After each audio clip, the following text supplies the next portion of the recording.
Alright, it is the afternoon, Friday. I've been invited to the Basecamp 2.0 hosted by TRDNORTH, which is an off-road and overlanding community. Excited? It's a new venue, different event. We're gonna have the truck box with us, we'll be comfortable. Weather is looking a little dicey, it's gonna be raining and cold. It's supposed to dip down to like 4 degrees overnight, which is insane. I know it's September, but like, come on. Originally I was gonna bring the family and the dog, but just based on the weather, they're gonna stay back home, so it's just gonna be me solo. So yeah, stay tuned, it's gonna be a good one. Let's hit the road.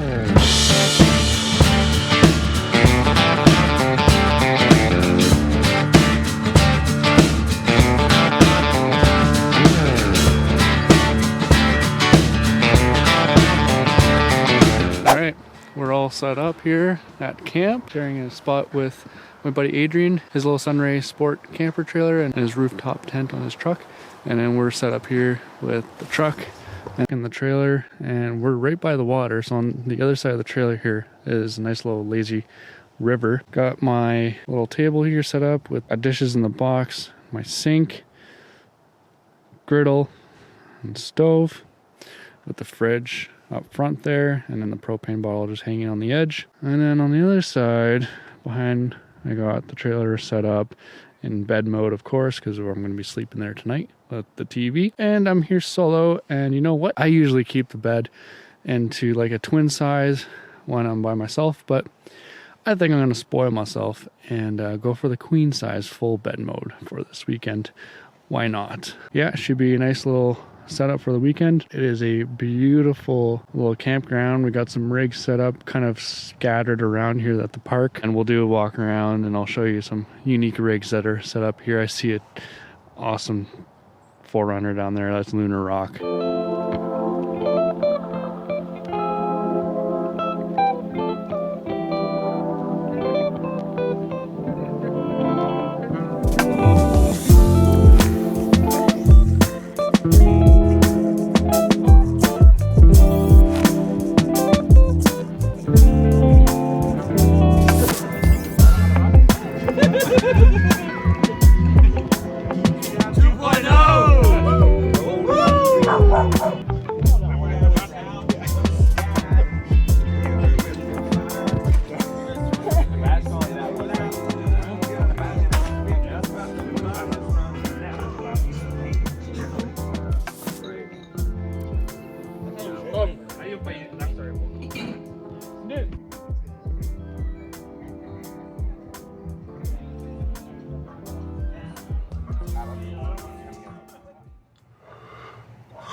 Good morning. It hasn't stopped raining all night, but it was really nice. Almost like a little sound machine. So, yeah, kind of stopped now. It's probably time to get up and do stuff.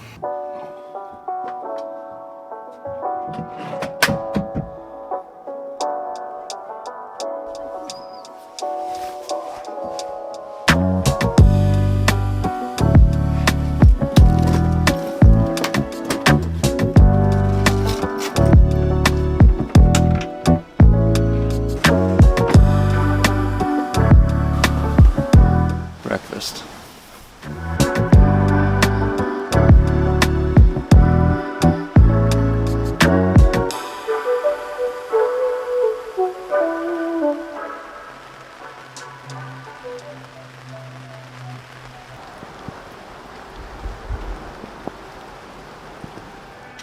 Well, it's cold and rainy, so only thing appropriate to do is to relax, watch a movie.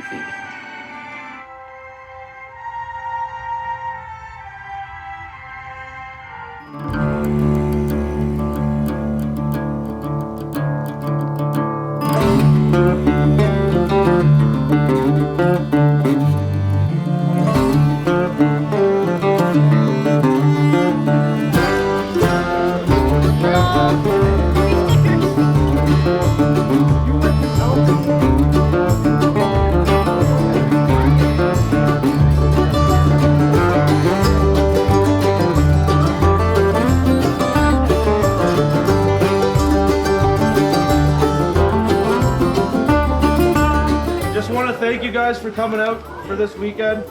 The weather didn't cooperate, but you know, it is what it is. From SSW and Air Down Tool. Nico!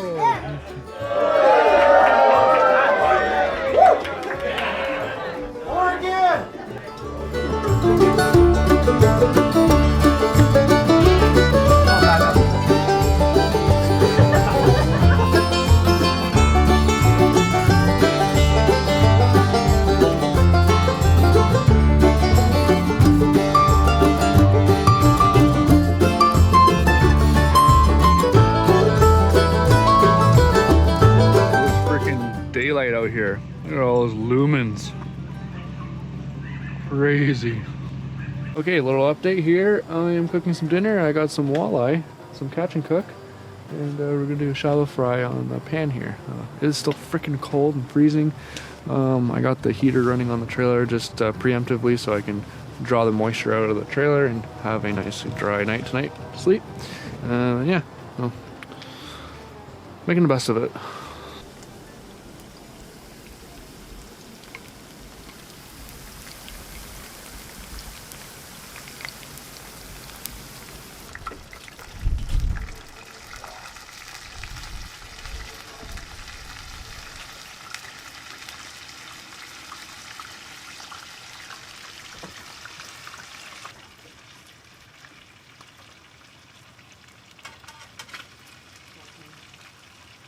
Alright, well, since we're stuck in here and I have your attention, I figured it'd be a good chance to read a bunch of comments and answer some questions, some common questions that I get. And thank you to each one of you who do comment and engage with the videos. I make sure to read every single comment, and so thank you for the support.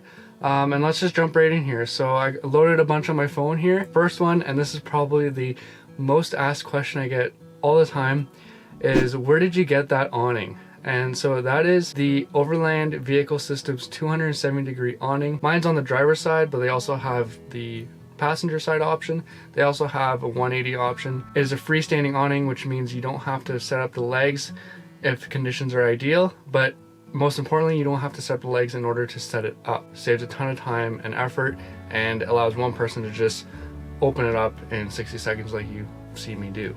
I'm not endorsed or sponsored by the company, but for anyone who's looking into an awning, I always suggest that one. Alright, next one by Rebel Yell 134. You ever think about investing in a tiny Honda generator for emergencies? They make them the size of a 5-gallon gas can now, and you keep charged up through the night if necessary. My answer to that is no. I have enough power set up with solar that I don't ever have to worry about running out of power. I make sure that I have enough battery capacity to last a couple days without sun. But that being said, with solar or DC-DC charging, I already have alternate means to charge my battery, which is more than I need for any adventure that I'm doing. Question by user VQ6TV9GR5P. Just wondering if you bought all your electrical on Amazon. I do have a link on my YouTube channel. If you go to the About page, it is to my Amazon store, and that's where you find all the like products that I did buy for my build.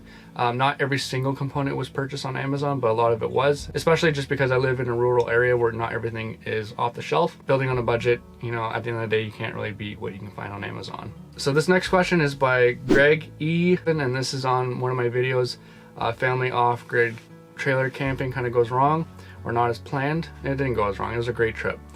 Hey Joel, my suggestion would be to modify what you have and make it last for 5 to 7 more years. You have a great truck and it probably tows your current trailer with ease, which is totally correct. Larger trailers have way more drag and make long towing trips less enjoyable. That has definitely been on my mind. We have a 5x8 with a V-nose and sleep myself, my wife, and our 7-year-old comfortably. That's impressive. The 7-year-old sleeps separate from us on the galley table that goes across back 5 foot long. Okay, that makes sense, yeah. So there is an expiry date to that, obviously, when your child gets, you know, taller than 5 feet. Our bed is probably the same as yours, queen size. Happy to share some pics with you. That's awesome, and I definitely appreciate and understand that perspective as well, and I'm on the same page in terms of like going bigger has a lot of drawbacks. I'm talking about building another trailer. Obviously, I'm always interested in doing another development. A lot of people want to see another build video, and I'm totally down for it. The biggest question is, what size trailer do I start with if I'm building another cargo trailer? I'm not sure if I want to go bigger, because going bigger has a lot of drawbacks.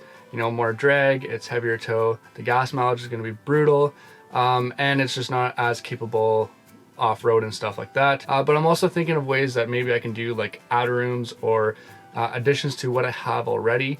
Obviously there's a budget constraint in terms of like there's a lot of costs involved in building another trailer, but it's all in due time. I'll figure it out, don't be worried. Question about the TV by Mr. Joey 1570. Is it a 12 volt TV? No, it's just a regular 120 volt TV. I actually have it pulled down here, and it's just like a 24-inch TV or so. Maybe it's a little bit bigger, 30-inch, I'm not sure. I literally was an impulse buy from when I was at Walmart one day, and I don't go to Walmart that often. I just pulled it off the shelf. I think it was like 120 bucks. And I've been loving it. It's a wireless access smart TV, which has all the apps. And then what I did is I modified an iPad bracket. Again, you can find that in the Amazon page. It's just a cheapo little RAM mount thing. But I took the iPad piece off, and I just drilled my own bracket out of a piece of plywood for the RAM mount, the ball hitch. And so when I'm traveling and stuff, I take the TV off. But then it's, you know, within a couple seconds of setting up a camp, I can just latch it back in. I have full adjustability on whether the TV is facing inside or outside or up and down. But yeah, this is just a 120 volt TV, and I'm really surprised how efficient it is. It barely uses, I think when I have the TV and the inverter on, which the inverter usually draws about an amp, the TV draws about an amp as well. So it's really easy, and it kind of sips energy. It's not too demanding, so I'm not too worried about getting like a 12 volt TV. And yes, since this comment was posted about a month ago, and I have done a lot to the trailer since the more popular build video, which was the walk around tour. And if you're interested in another walk around tour, maybe just let me know in the comments, and I'd be more than happy to do a more up-to-date detailed walk around tour. I think that one is 2 years old now, but if you haven't watched it, I highly recommend check it out. It goes into full depth of how I built this trailer. So Jack White 2322 asks, how much does a trailer build weigh? And I did weigh it last year and posted a video about that, and the trailer weighs roughly around 1,600 pounds dry and has about 160 pound tongue weight. Really nicely balanced, and is a super lightweight trailer. The weight probably has gone up a little bit since, because I've added some few things here and there, but that's kind of the ballpark for this trailer itself. So another user, VQ6TV9GR5P. Oh, it's the same person. I just realized that. Hey Joel, just wondering if you would still go with the same inverter, or would you go with something different? So I have the Renogy 2000 watt inverter converter. I think at the time when I was building a trailer, I spent around 650 bucks. I'm not sure if they still are in that price range. It is a very big unit and heavy, like it's massive, and it has a really annoying beeping noise that when you turn it on, the siren turns on for about 15 seconds or so, and then it turns off. And then every, I don't know, 20 or so minutes, you'll hear the fan kick on. Other than that, it's been dead reliable, and I have no complaints. I have heard from a lot of colleagues and friends of mine that Renogy is kind of like a buyer beware. If you have anything that goes wrong, then like good luck kind of thing. I am a supporter and distributor for Victron, and so if I were to build again, I would go with Victron, but it is more costly. But it's a buy once, cry once, and especially for something that is core to your build, you definitely don't want to cheap out. On my I transformed a cargo trailer into the ultimate camper start to finish videos, Nice Cios 5159 asks, what program is this that you use to design the trailer? And so at the time, that program is Rhino 3D, the 3D CAD software that I learned at school, and it's fairly complex, and the learning curve is very steep. I don't use that software too much now these days, but another software that would be totally capable of designing stuff in 3D is SketchUp. Super user friendly, and their warehouse is great to download models and things like that. If you're fiddling around on the computer, I definitely suggest you look up SketchUp. It's a great handy tool that's free to use. Lawrence Bruce 8188 another comment just say we need more build videos. And so yeah, I always try to film a video of something new that I'm doing to the trailer or any other DIY little off-grid build projects that I do. If you have any suggestions for things you would like to see, please leave a comment down below. I'm always open to learning and showing new things. Full Send Precision asks where to poop. And yeah, I don't have a toilet on board on this. If I am off-grid and out Crown Land camping, I poop in the woods, like, you know, you should. If we're camping at Provincial Park or somewhere with infrastructure, usually there's a washroom house and something that we can use, the facilities that you gain access to because you paid admission to stay there. High speed, no drag. Advise the temp via Fahrenheit. This is the United States in F Celsius. Well, sorry to let you know, bud, but I am Canadian and the world doesn't revolve around you. We use Celsius and that's what I know. I try my best to, while I'm editing, to put the Fahrenheit calculation or conversion down. So I'm sorry that you feel that way. David Osborne 42 asks, are you related to any of the Trailer Park Boys? The answer is no. And this is very surprising. I went my entire life, childhood and adult life, never being asked that in person. I don't know where it is on video, but on YouTube, people for some reason think I'm related to Jean-Paul Tremblay, and maybe it's just the last name, I'm not sure. Yeah, you know, ironically here I am building trailers and talking about trailer designs, but yeah, no, I'm not related to any of the Trailer Park Boys. Spotless 624 asks, yes, what is your gas mileage and what year Tacoma is that? I have a 2013 Taco, tow a 5x8 enclosed, I get 12 mpg. So again, being Canadian, everything is liters to 100 kilometer empty, and I'll make sure to put down the conversion down below here. But while I'm towing the trailer, I see a range from 20 liters to 100 upwards to 24 liters per 100 kilometers. And that's if I'm like, you know, driving pretty normal. If I'm driving like a grandpa or on small little highways, I can get it down below 20. I've seen, you know, 17, but that's like going 90 kilometers an hour and there's no wind or drag, and I'm usually drafting behind a transport or something like that. Ian Alderson 9602 on the Algonquin Park canoe camping trip with Joe Robinette says you guys should take on Killarney next, and I'm 100% down. If you don't know, Joe is recovering from an accident, and I believe he will make a full recovery and will definitely be out again. Love Joe, he's a great guy, and yeah, it will take some time, but Killarney is beautiful. I'd love to do it. Boyd Family Adventures asks, great job. How long did that take to start to finish? And this is on the video of installing the RV door latch on the cargo trailer. And anyone in person who has met me talk about the trailer, that door latch was probably the hardest thing to do. In hindsight, you know, now having done it, it wasn't that bad, but I think I did spend like 3 days putting that thing in. Now doing it again, I know I'd probably be able to do it less than half the time, but I made like a few mock-ups while I was doing it, and I just wanted to make sure I did it right the first time, right? I haven't had any issues whatsoever with the door handle since I've installed it. Do it right, do it once. Yeah. Barry Deancon 3551. I'm interested in your knuckle joint for your trailer. So I'm assuming this is the max coupler hitch, the 360 degree articulating hitch. And what does it help you do turning, or is it more to add length to the receiver? So there's a few questions here. I did do a hitch extension on the trailer, and I do have a video of that build process. I believe I did it last year or maybe the year before. I did extend the tongue on the trailer by I think 3 feet. I bought a 4-foot extension, but I used, you know, whatever foot to do some bracing. And then I installed a max coupler hitch, which is a fully articulating 360 degree hitch.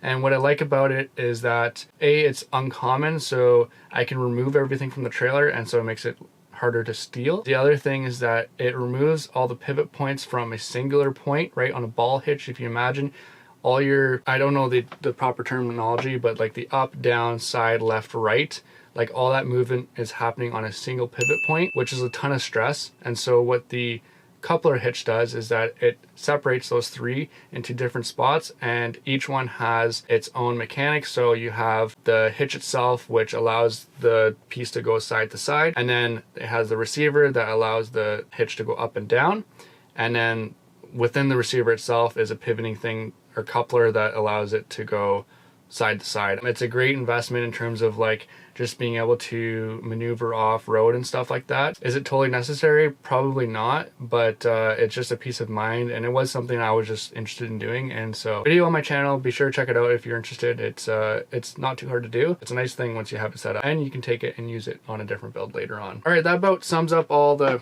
questions and comments I'm going to be reading tonight. Thank you again to everyone who does leave a comment down below. I read every single one of the comments, and yeah, well, I'm going to head to bed. See you in the morning.